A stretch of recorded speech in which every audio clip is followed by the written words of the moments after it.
안녕하세요. 관세사 김봉석입니다. 이번 시간 무역영어 첫 번째 시간인데요.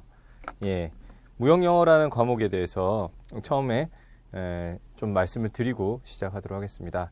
이제 무역영어를 처음 접하시는 분들도 계실 테고, 기존에 다른 전공이나 이렇게 해서 접해 보신 분, 아니면 관세사 시험을 준비하시면서 준비해 보신 분들도 계실 거예요. 근데 먼저 무역 영어를 처음 접하시는 분들한테도 분들도 좀 아셔야 되는 부분이, 이 무역 영어라고 해서 이게 단순히 영어 시험과 동일하게 보셔서는 좀 곤란합니다. 우리가 일반적으로 잘 알고 있는 영어 시험에는 토익이나 토플 이런 시험들 있죠. 무역 영어 시험 같은 경우에는 실제로 공인된 무역 영어 시험이 있습니다.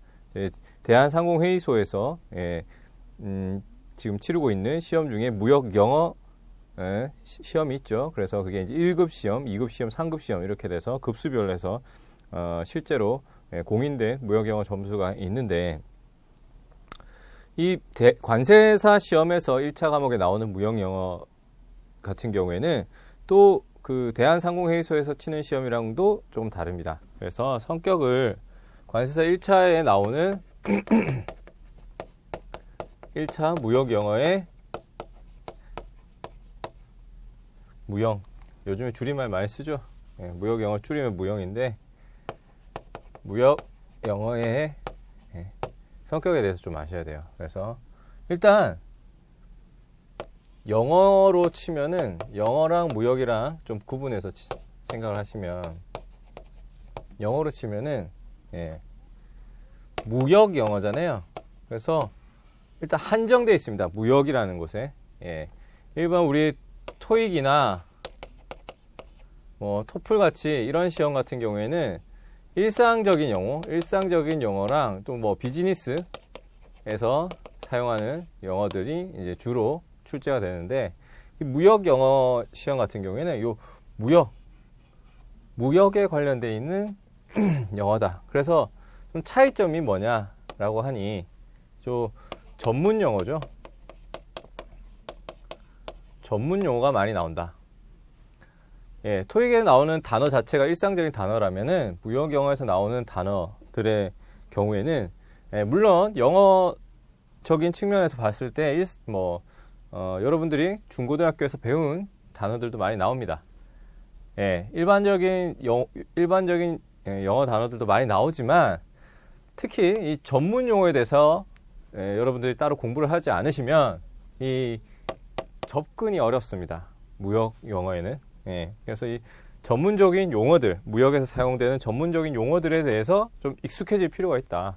다른 일반적인 시험에 비해서 이런 부분들이 차이가 난다라는 거 좀 아셨으면 좋겠고요. 다음, 그 대한상공회의소에서 우리가 치고 있는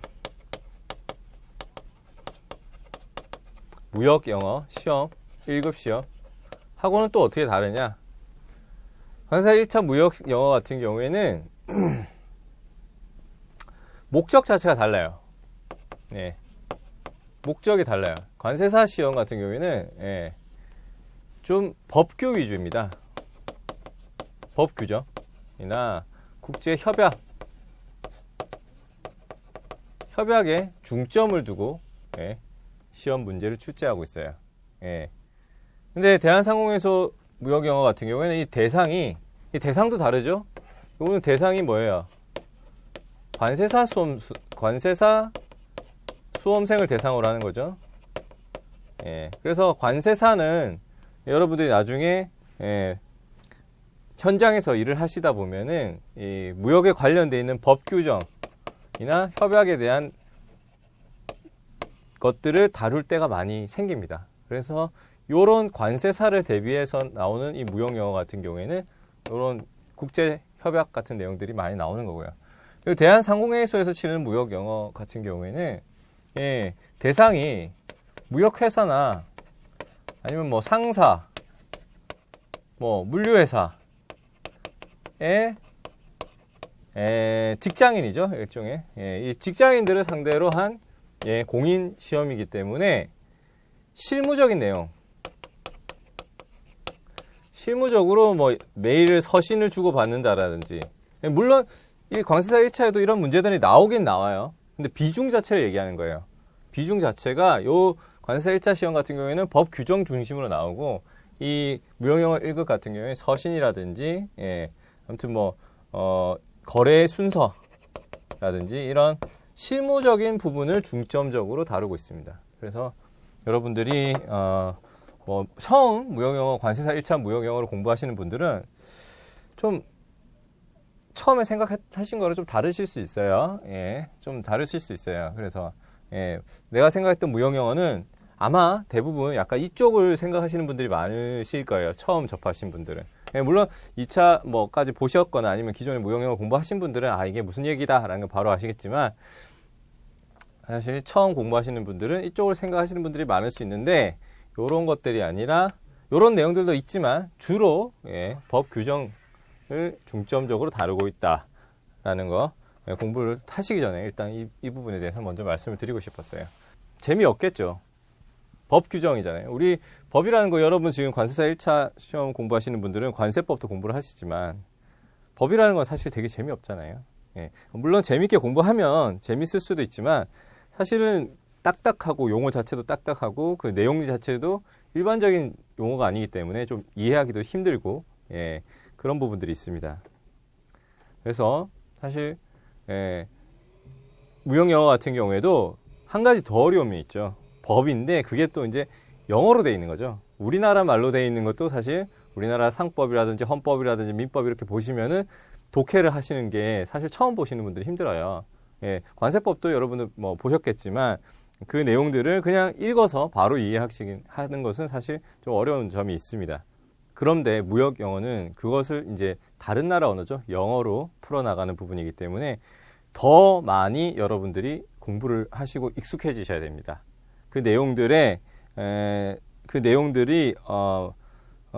우리가 다른 시험 과목에 비해서 처음에 좀 연습을 좀 많이 하셔야 돼요. 다독을 하셔야 돼요. 그래서 이 내용들이 쉽게, 그러니까 내가 보자마자 이 내용에 대한 파악이 가능하실 수 있는 수준까지 끌어올리셔야 될 것 같습니다. 됩니다. 그래서 그런 부분들은 제가 차차 같이 공부를 하면서 계속 말씀을 드리도록 하고요. 자, 그러면 첫 시간 같이 무역거래의 개요, 무역계약의 성립이죠. 무역거래의 개요부터 해서 공부해 보도록 하겠습니다. 전체 체계에 대해서 일단 말씀을 드려야겠네요. 무역영어는 처음에 거래죠. 무역계약.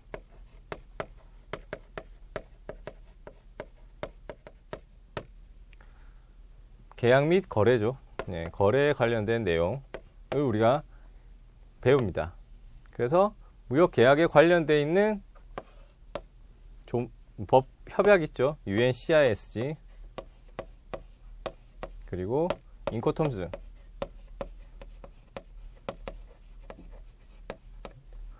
그러면 이게 주계약이에요. 무역에서는 주계약.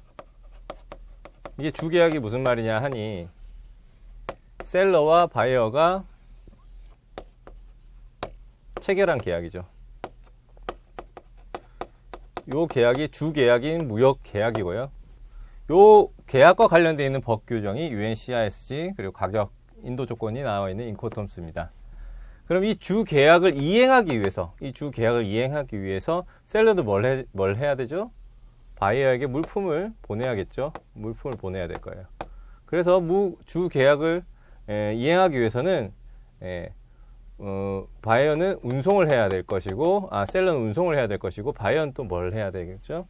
그 물품에 대해서 대금을 지급을 해야겠죠. 그래서 결제를 해야겠죠. 지급을 해야 될 거예요. 그래서 무역영어 같은 경우에 처음에는 무역계약에 대해서 배우시고, 그 다음에 결제 파트에 대해서 배웁니다. 결제 파트로 넘어가시면은 결제 지급 수단별로 공부를 하시게 되는데 크게 두 가지로 나뉘죠. UCP라고 해서 신용장이죠. 레터 오브 크레딧. 신용장에 관한 관습을 정리해 놓은 업무 매뉴얼입니다. 은행 직원들의 업무 매뉴얼. 그래서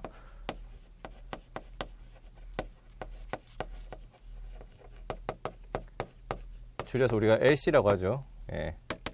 에 대한 업무 매뉴얼인 UCP 600에 대해서 배우실 거예요.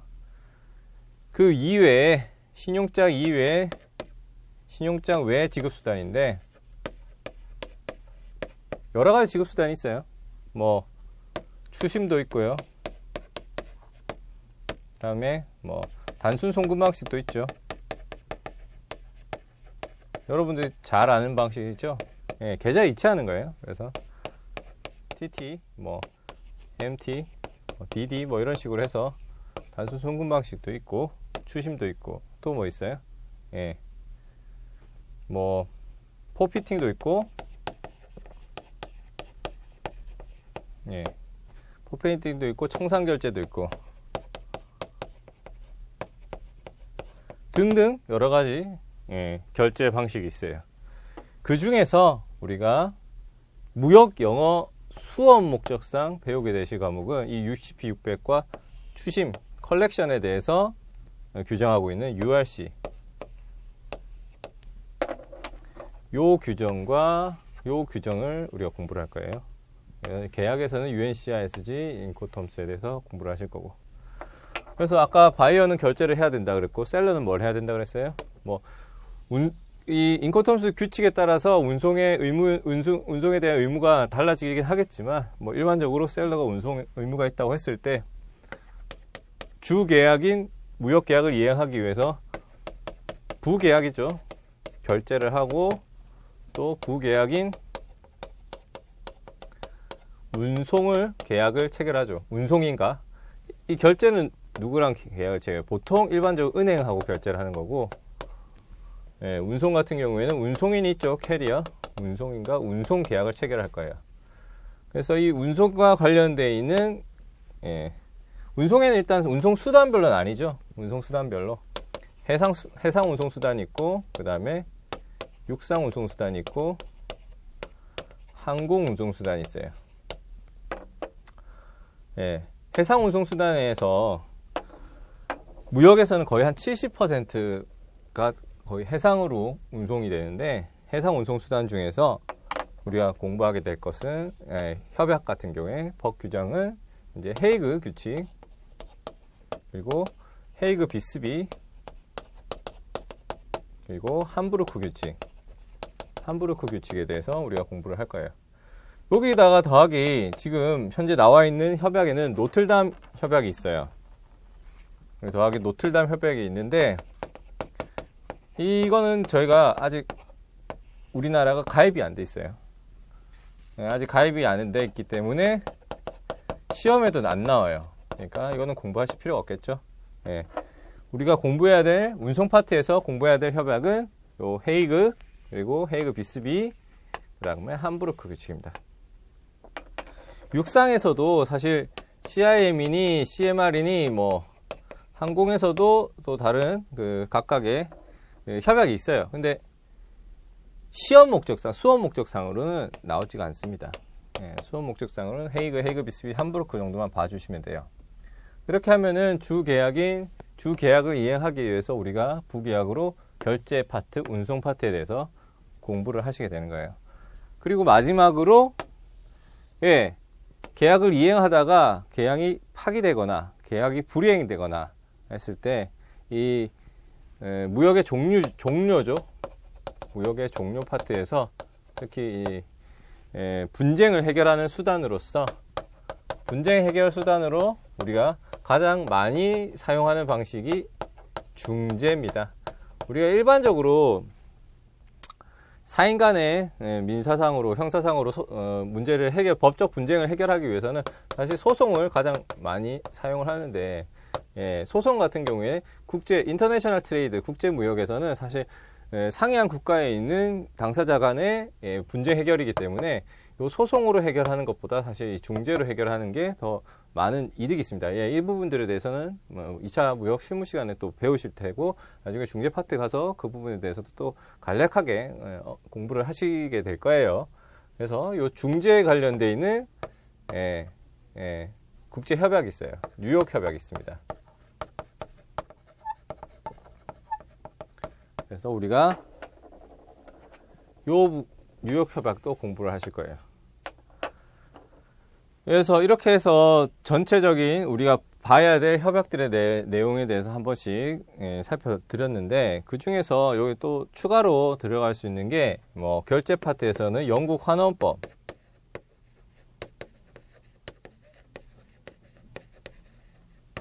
그리고 뭐 계약 파트에서는 또 추가로 들어갈 수 있는 게 영국 물품 매매법,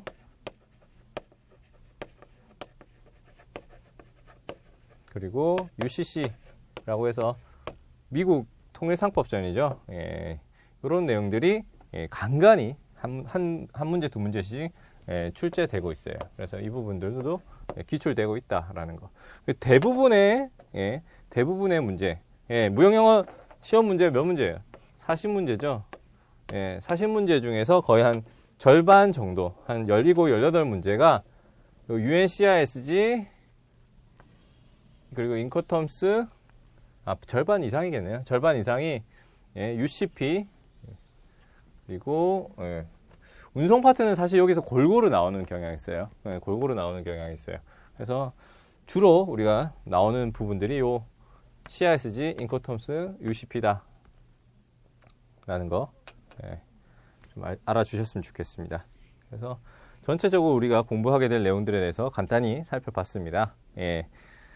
그래서 이제 첫 시간 국제무역부터 시작을 하시죠. 그래서 무역계약 파트에서 국제무역의 개념에 대해서 같이 한번 보시면, 트레이드죠. 여기 나오는 무역 영어예요. 이게 저희가 지금 뭐 설명은 제가 한국말로 드리고 이 무역에 관련되어 있는 설명을 드릴 거예요. 왜냐하면 이 무역을 알아야 그 영어로 되어 있는 것들을 보고 문제를 풀 수 있기 때문에 무역에 대해서 나오는 설명들을 한글로 우리가 설명을 해 드릴 텐데, 여러분들 반드시 용어, 아까 전문 용어라든지 영어에 대해서, 영어 단어들에 대해서, 여기 지금부터 나오는 영어 단어들에 대해서 신경을 쓰셔야 돼요.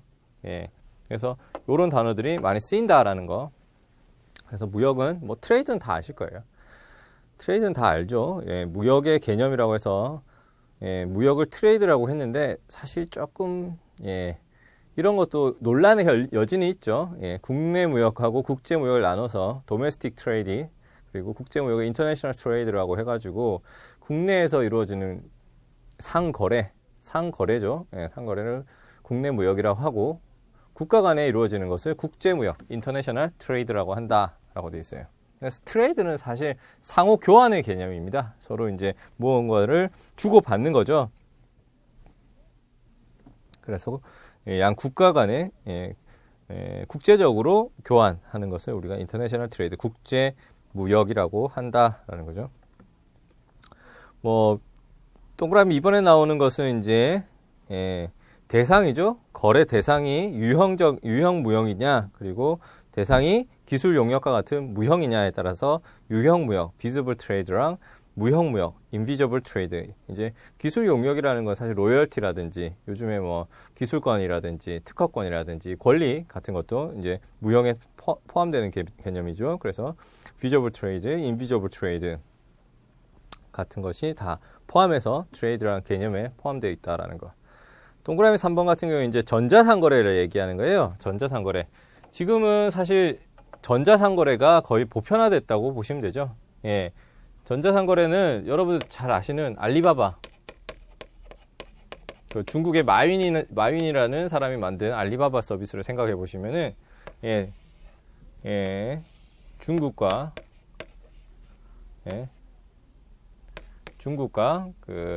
중국에 있는 도매상이 이 알리바바를 통해서 어떻게 하는 거예요?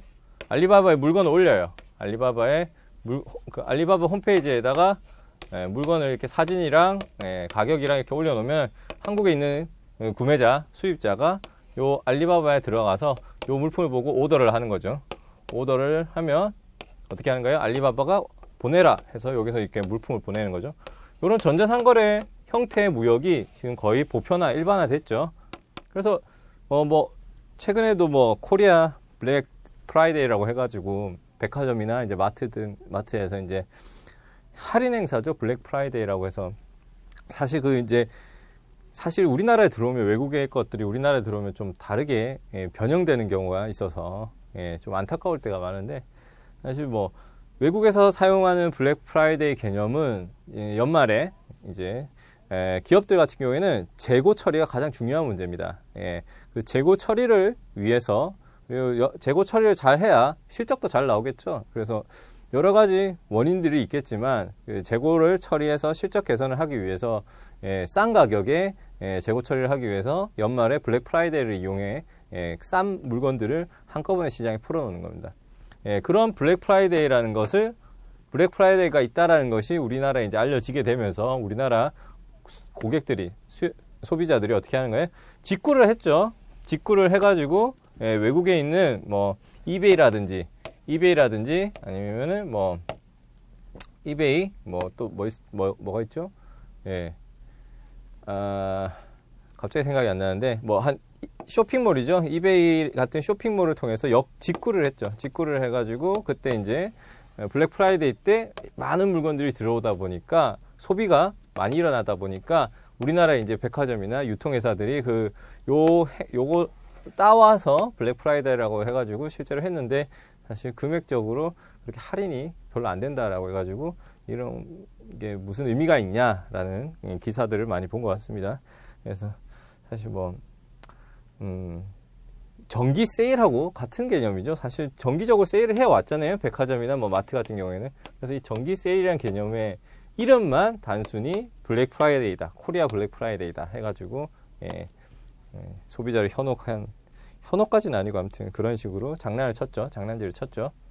그래서 아무튼 우리 고객들이 소비자들이 해외에 쇼핑몰을 통해서 물건을 구매할 때도 사실 이베이로 오더를 내리지만 물건을 이베이가 보내는 게 아니죠. 이베이에 물건을 올렸던 제조자, 수출자가 따로 있어요. 그래서 오더를 내리면 이베이가 이 수출자, 제조자에게 물건을 보내라 해가지고 물건을 보내게 되죠. 이런 형태의 전자상거래가 요즘에 최근에 아주 보편화됐기 때문에 문서 자체도 사실은 실질적으로 전자적으로 다 처리가 되는 거죠. 그래서 이런 전자무역도 이 트레이드, 무역의 개념에 포함된다라는 거. 그래서 무역의 개념에 대해서 저희가 한번 살펴봤습니다. 다음 국제무역의 특징으로 넘어가서 국제무역은 정치, 행정의 장벽, 언어, 관습의 장벽, 화폐의 장벽, 관세의 장벽 뭐 이런 얘기가 있는데 실질적으로 여러분들이 언어나 정치, 행정의 장벽 뭐 이런 것들 이론적인 것보다 사실상 뭐 관세 장벽도 마찬가지죠. 관세 장벽 같은 경우에는 우리가 이제 공부를 하는 목적 중에 하나죠. 관세사. 관세법을 공부를 하고 국가 간의 무역이 어떻게 이루어지는지 공부를 하는 목적 중에 하나가 관세 장벽, 베리에이션, 보호 조치, 비관세 장벽뿐만 아니라 관세적인 장벽에 대해서 공부를 하고 있는데 사실 국제적인 거래, 무역에서 가장 큰 장벽이 되는 건 이제 문화의 장벽이 가장 크다고 봅니다. 그래서 언어 같은 경우에는 사실 크게 문제가 없어요. 사실 셀러랑 바이어가 서로 간에 서로의 의사 합치만 되면은 언어 같은 건 크게 문제가 되지 않아요. 사실 영어 같은 것도 잘 이렇게 구사를 하시는 분들도 요즘 많아졌고 사실 뭐 국제무역이라는 거의 언어라는 게 영어로 이루어지는 것이 대부분이죠. 뭐 중국하고 무역이 가장 많습니다. 요즘에 선생님 중국어를 잘해야 중국과 무역이 가능합니다. 라고 하시는 분들도 계시겠지만 결국에 중국과 무역을 하더라도 거래되는 내용이라든지 서류라든지 이런 것들은 다 영어로 돼 있어요. 영어 플러스 중국어예요. 사실은. 뭐 다 영어라고 하기에는 좀 그렇지만 인보이스라든지 뭐 패킹리스트 중국조차도 여러 인터내셔널하게 각국과 거래를 하기 위해서 이 무역하고 관련되어 있는 분야는 영어로 많이 사용을 하고 있기 때문에 언어가 문제가 돼서 무역이 어렵다라고 말하는 것보다 사실은 문화적인 부분, 문화적인 차이를 이해하지 못해서 각 국가의 이 성향이나 그런 부분들을 이해하지 못해서 발생하는 장벽이 사실 훨씬 더 큽니다.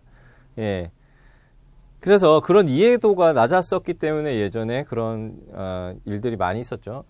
인도라는 국가는 사실 손님이 소님이죠. 우리는 소라고 하고 소고기도 많이 먹고 하잖아요. 근데 인도에서는 소님이죠. 예, 길거리에 소님이 이렇게 앉아 계시면은 지나갈 수가 없어요. 예, 그 소님이 이제 앉아서 쉬고 계시다가 이제 자기 마음이 동하셔서 일어나셔서 걸어가시면 예, 그때부터 이제 그때가 돼서야 이제 그 길을 건너갈 수 있는 거죠.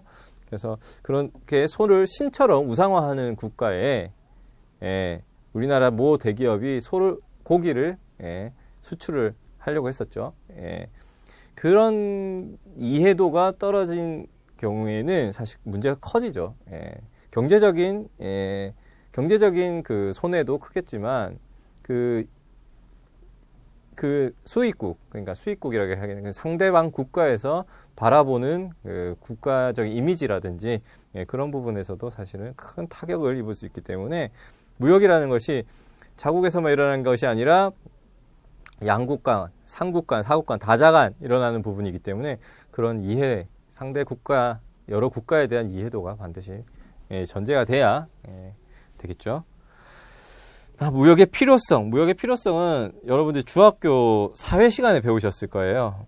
국제 분업화라든지, 국부의 창출이라든지, 뭐 이런 여러 가지 이해관계가 있는 거죠. 사실 효율적인 측면이 가장 크다고 보시면 됩니다. 우리나라 같이 땅덩어리가 좁은 나라에서 농산물을 생산하게 되면은 투입 대비 생산률 자체가 떨어지죠. 근데 여러분들 그 미국이나 이런 데 보면은 끝이 보이지 않는 그런 대지에 씨앗을 비행기로 뿌리고 농약도 비행기로 뿌리는 그런 환경에서 생산되는 농산물 같은 경우에는 단가나 이런 것들이 사실 시장 경쟁력이 갖추어지는 거죠. 그래서 그럼 우리나라 같은 경우에 인구가 많고 인구 밀집도가 높고 그리고 기술력이 좋을 때 그런 경우에는 전자제품이라든지 이런 제조업체 위주로 성장을 했었죠. 우리가 과거에. 그게 왜 그런 식으로 성장이 됐느냐 하면 결국에 그게 그런 기술을 바탕으로 한 제조업체, 제조 기술이 우리나라 같은 환경에서 효율적이었기 때문입니다. 시장에서 효율적으로 뭔가 생산해낼 수 있는 환경이 되었기 때문에. 그리고 사실 좀 피치 못한 사정이 있죠. 우리나라가 땅덩어리가 크고 그랬다면은 사실 그렇지 않았을 수도 있겠지만 피치 못하게 땅덩어리도 좋고 인구 밀도도 높고 교육열이 높았기 때문에 그런 환경을 잘 이용을 한 거죠. 그렇게 해서 제조업을 바탕으로 국가 경쟁력이 많이 상승이 됐는데 그런 효율성을 이용을 하는 거죠. 뭐 A라는 국가, 우리나라 예를 들면 우리나라는 TV를 생산하면은 TV 단가가 100원이면 떨어져요. 근데 벼라고 하면 좀 그렇네요. 쌀이죠. 쌀 1톤을 생산하는데 쌀 1톤의 가격이 비용 대비 비용에다가 우리가 결국에 가격이란 건 뭐예요? 비용에 플러스 마진을 붙이는 거죠. 비용에 마진을 붙였을 때 쌀 1톤의 가격이 얼마냐? 50원이라는 거예요. 근데 B국가, 예를 들어서 여기가 한국이고 이게 미국이라고 했을 때 TV를 생산하면은 얼마냐? 200원이 드는 거예요. 왜? 인건비가 높잖아요.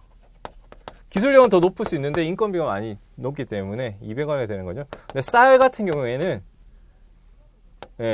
20원이면 되는 거예요. 20원.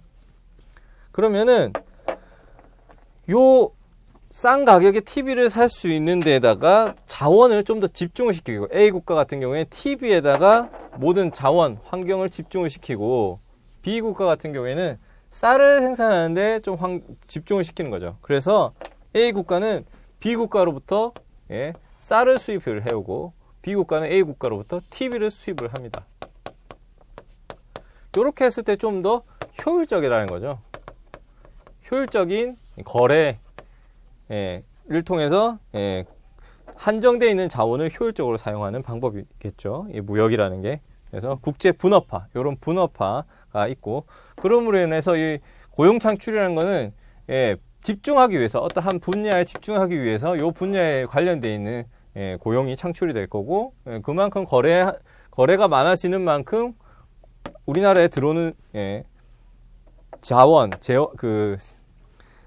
부가, 예, 재화가 늘어나겠죠. 예, 그렇게 해서, 예, 여러 가지 경제적으로, 도움이 되기 때문에, 예, 무역이라는 게 지금까지도, 예, 성행하고 있는 거죠. 예, 그래서 무역의 필요성에 대해서 보셨고, 이제 종류 및 형태에 대해서 보실 거예요. 다음 시간에 종류 및 형태에 대해서 한번 같이 살펴보도록 하겠습니다.